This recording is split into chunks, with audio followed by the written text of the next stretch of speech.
ണെന്ന് പ്രത്യേകിച്ച് പറയേണ്ട കാര്യമില്ല, അറിയാം. എഴുത്ത് നീ തന്നെ എഴുതി മണ്ടോ നോക്ക്. ഇതിൽ ഇനിയുണ്ട് ശങ്കുകൾ, ഇത് മുഴുവൻ വേണം. കളയല്ലേ ഞമണിക്കൊക്കെ എന്താ വിലയെന്നറിയോ? ഞൗണിക്കല്ല, അത് കവടിയാണ്. ഇരുന്നോളൂ. അപ്പോ എന്തൊക്കെയാ? തലക്കുറി ആയിക്കോട്ടെ, തലക്കറി കഴിച്ചിട്ട് കുറച്ചു കാണായിരിക്കണു.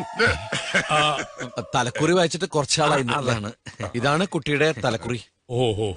തമ്പുരാനോട് നക്ഷത്രം ചോദിക്കേ. ഇപ്പൊ എന്തിനാ നക്ഷത്രം? ക്രിസ്മസ് വെച്ച് കടവട്ടി? അതല്ല, തമ്പുരാന്റെ നക്ഷത്രം മൂലല്ലെന്ന് ചോദിക്കേ.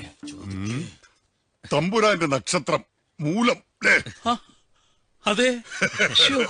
മുഖത്ത് എഴുതി വെച്ചിരിക്കണു, മുഖം മൂലത്തിന്റെ കണ്ണാടി. മൂലം വെച്ചൊരു ശ്ലോകം ചില്ലേ. വാവച്ച് കല്യാണം തെറ്റും, പിന്നീട് മൂലം വെച്ച്. ഇവളുടെ വിവാഹം, ആയുസ്. കവടി കഷ്ക എന്തോടൊക്കെ ചെയ്യണ്ടു. കവടി കഷ്ക